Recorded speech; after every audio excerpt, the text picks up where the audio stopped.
DV class 7 maths chapter 8 triangle and its properties की brain teaser की worksheet करेंगे। इसका क्वेश्चन नंबर 1 है हमारे पास, tick the correct option. Correct option को हमने टिक करना है। डियर स्टूडेंट, मैं आपको बता दूं, जो ब्रेन टीजर होता है उसमें सारे मिक्स क्वेश्चन होते हैं। जितनी वर्कशीट हम पीछे कर चुके हैं उनमें से ही ये क्वेश्चन होते हैं, सारे मिक्स क्वेश्चन होते हैं।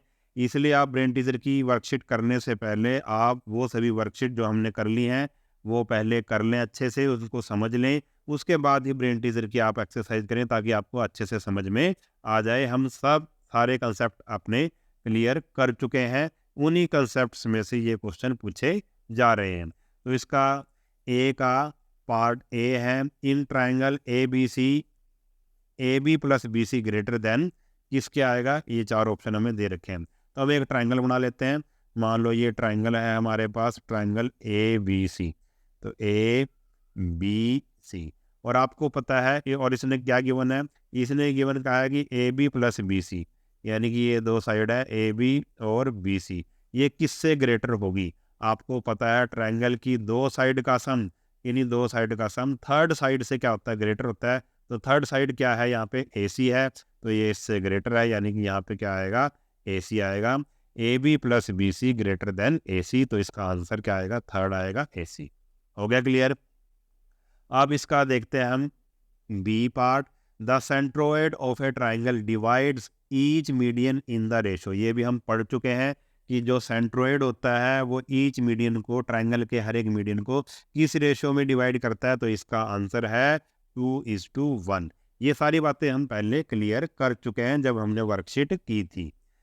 अब इसका हमारे पास नेक्स्ट है, इसका सी पार्ट है हमारे पास।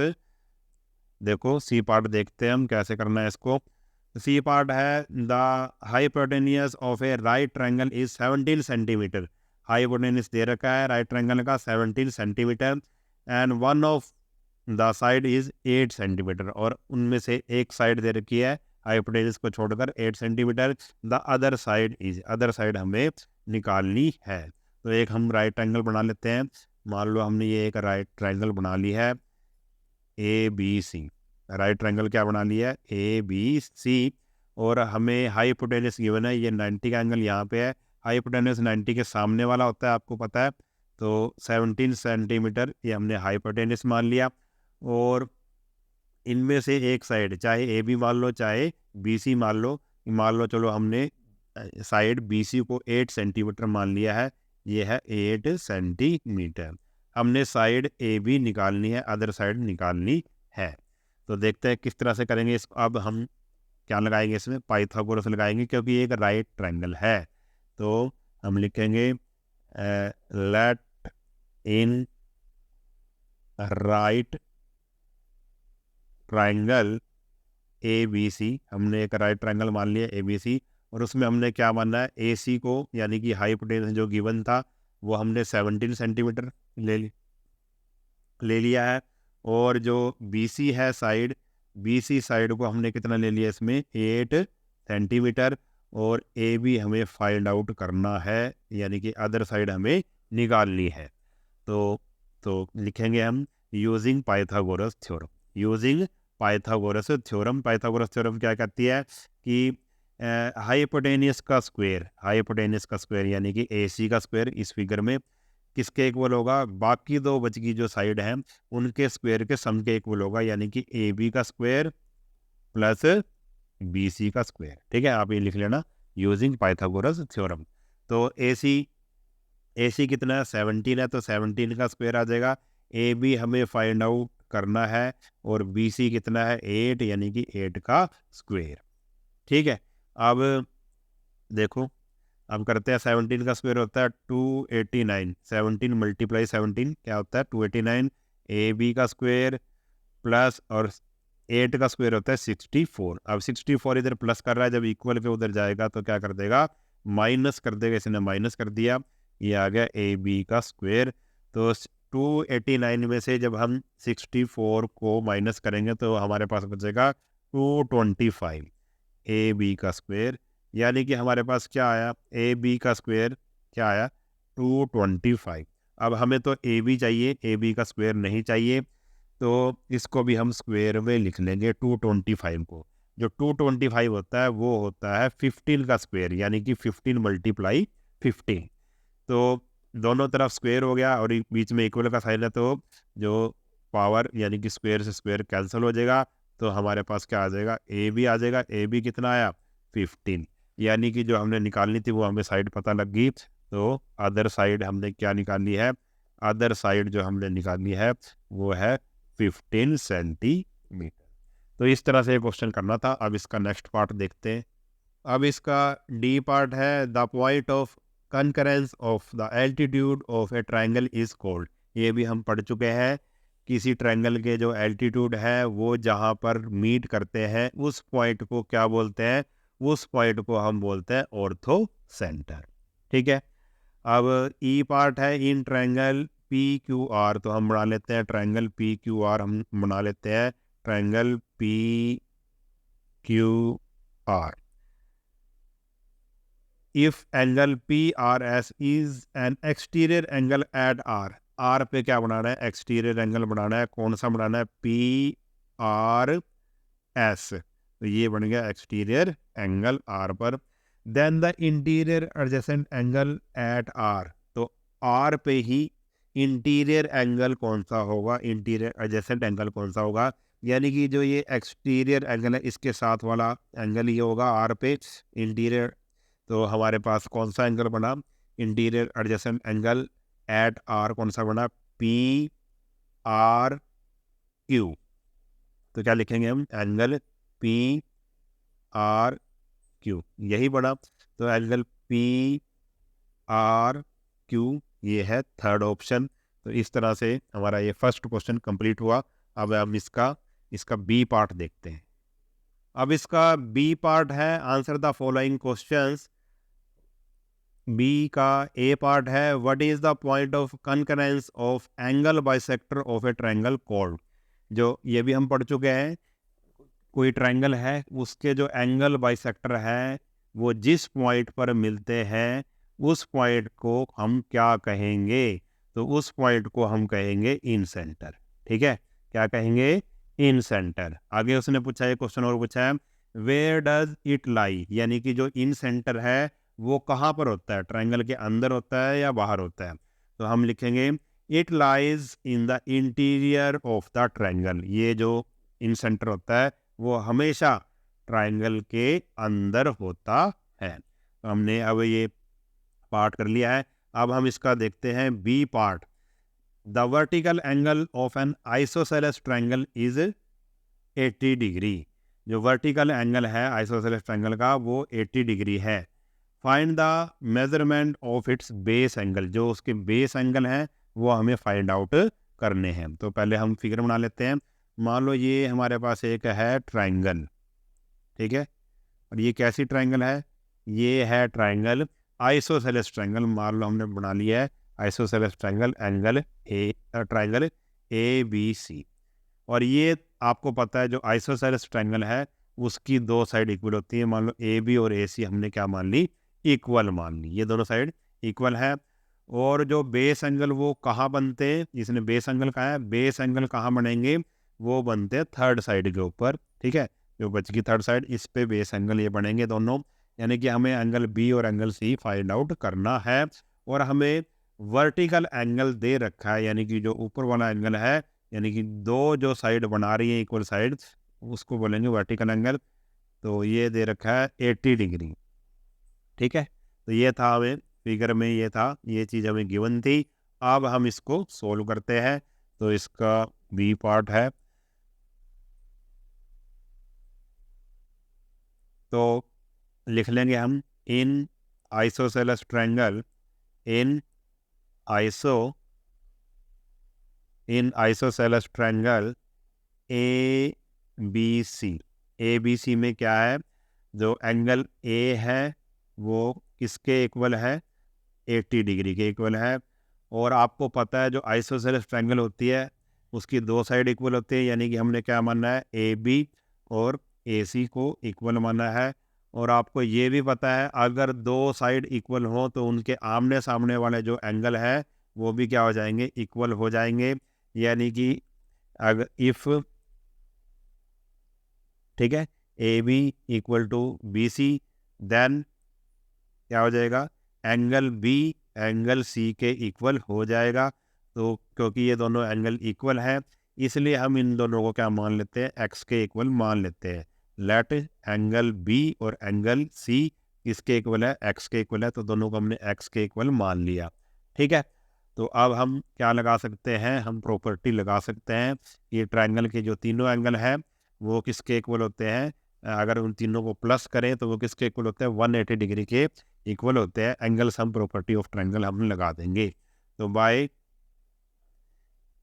Angle sum property of triangle, bye angle sum property of triangle, triangle के जो तीनों एंगल हैं उनका सम कितना हो जाएगा, 180 हो जाएगा। तीनों एंगल कौन कौन से हैं, तीनों एंगल है हमारे पास angle A plus angle B plus angle C is equal to 180 degree.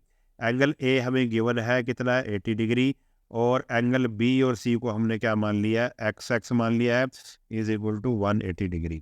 अब 80 आ गया ये, और x ये हो जाएगा 2x is equal to 180 degree. तो 2x है, अब 80 उधर जाके क्या हो जाएगा, माइनस हो जाएगा, 80 उधर जाके माइनस हो गया, जब इक्वल के उधर गया, यानी कि 2x की वैल्यू क्या आ गई, 100 आ गई। अब x की वैल्यू अगर हम निकालते हैं तो मल्टीप्लाई कर रहा है 2, और उधर जाके ये कर देगा डिवाइड, तो इक्वल के जब उधर जाके डिवाइड किया इसने तो कितना आया, 50 आया हमारे पास। तो हमारे पास क्या आ गया, 50 डिग्री आ गया। यानी कि एंगल जो ए है, एंगल हमने क्या माना था, सॉरी एंगल बी है जो, वो कितना आया, हमने एक्स के इक्वल माना था, यानी कि 50 डिग्री आ गया है। ऐसे ही एंगल जो सी है वो भी एक्स के इक्वल माना था हमने, ये भी क्या आ गया, 50 डिग्री। तो ये दोनों क्या है, हमारे आंसर है। ये हमने क्या निकाल दिया है, ये हमने निकाल दिया बेस एंगल्स। तो इस तरह से ये क्वेश्चन करना था। अब इसका नेक्स्ट पार्ट देखते हैं।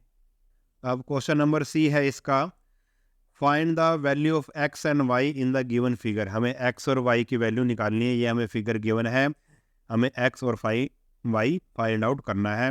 तो देखो ये जो दिया हुआ है, ये एक्सटीरियर एंगल है ट्रायंगल का, और ये एंगल इंटीरियर अपोजिट एंगल है। तो आपको एक्सटीरियर एंगल थ्योरम इसमें लगा सकते हैं कि जो एक्सटीरियर एंगल होता है वो इंटीरियर अपोजिट एंगल के सम के इक्वल होता है। तो एक्सटीरियर एंगल थ्योरम हम इसमें लगा देंगे, यानी कि क्या हो जाएगा, एक्स प्लस 50 किसके इक्वल हो जाएगा, 120 डिग्री के इक्वल हो जाएगा। तो क्या लिखेंगे हम यहाँ पे, exterior angle theorem, exterior bye exterior angle theorem.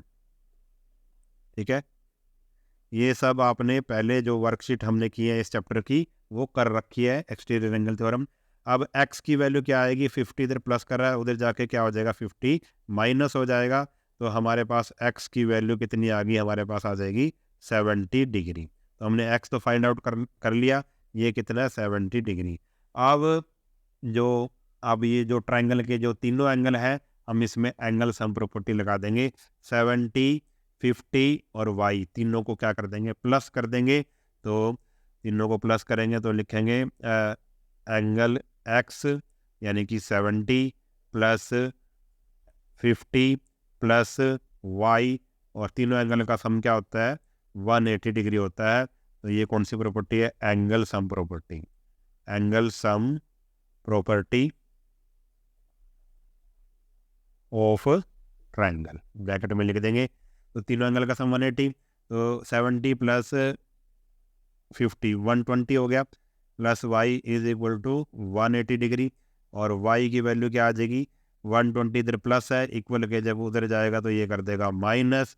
तो y की वैल्यू हमारे पास कितनी आई, 180 माइनस 120, ये आ जाएगी 60 डिग्री। तो इस तरह से हमने ये इसके दोनों आंसर निकाल दिए, x और y की वैल्यू निकाल दी। अब इसका नेक्स्ट क्वेश्चन देखते हैं। अब इसका डी पार्ट है, can the line segment 1.5 centimetre 2 centimetre 2.5 centimetre be the sides of right angled triangle. क्या ये तीनों साइड किसी राइट एंगल ट्राइंगल की हो सकती है, ये हमने प्रूव करना है। ये ठीक है या गलत है वो हमें बताना है, यस या नो, कि ये ट्राइंगल राइट एंगल ट्रायंगल बनेगी इससे या नहीं बनेगी। तो हमारे पास 3 साइड्स गिवन है, एक है 1.5 सेंटीमीटर, दूसरी है 2 सेंटीमीटर और तीसरी है 2.5 सेंटीमीटर। अब हम इसको कैसे प्रूव करेंगे?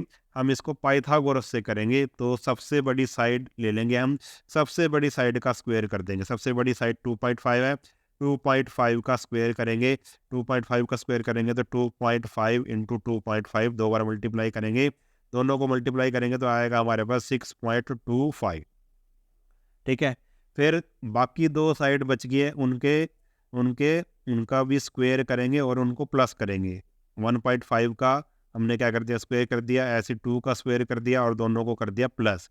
तो 1.5 का जब स्क्वायर करेंगे यानी कि 1.5 मल्टीप्लाई 1.5 और ठीक है, और 2 का स्क्वायर होता है 2 इंटू 2, तो 1.5 इंटू 1.5 ये होता है 2.25 मल्टीप्लाई करी और 2 2 जा 4, दोनों को प्लस किया तो कितना आया 6.25।